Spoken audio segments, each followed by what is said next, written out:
1840 through 1860 was an exciting but violent time in America. Many factors divided and united some groups. Westward expansion and evolving political parties. In the spring of 1860, Democrats met in Charleston, South Carolina to select their presidential candidate. Stephen Douglas was the leading nominee. Since he was from the North, Southerners made Douglas promise not to limit slavery.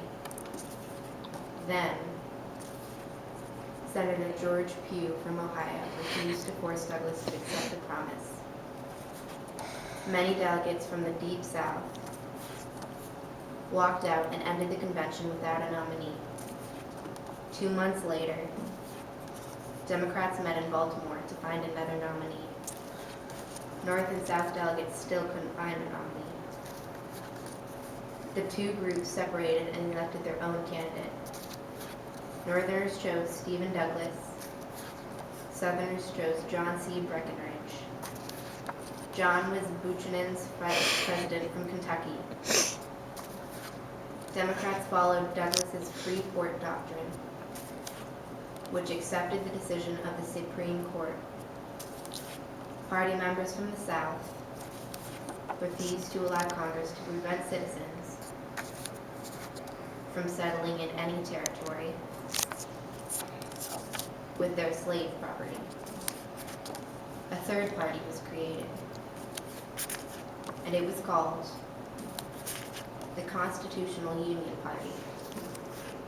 This party consisted of former Whigs from Upper South who didn't share the same convictions as their Southern brothers and Northern Whigs who had not defected to the Republican Party. The Constitutional Union Party nominated John Bell as their candidate.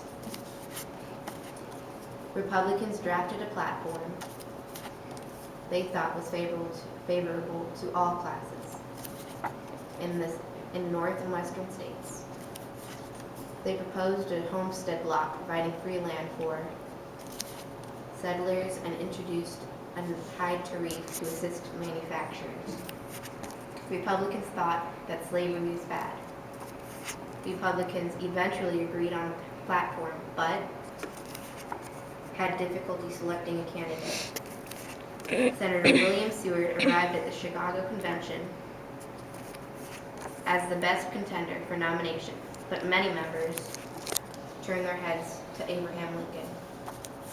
He had strong debate skills and an honest and humble persona, which attracted many followers. These factors allowed him to win the Republican nomination. With 4 candidates running for president, the election of 1860 surprisingly featured 2 seemingly separate campaigns. Breckinridge versus Bell, Lincoln versus Douglas. Douglas realized that Lincoln would win, so he decided to abandon his campaign. The results. Lincoln won only 40% of the popular vote, but received 180 electoral college votes, 57 more than the combined total of his opponents. Lincoln was now the 16th president of the United States. The only problem now is that the Southerners plan to dissolve the Union. Credits: Mason Core, Aaron Hodges, Veronita Halili, and Tiffany Gibson.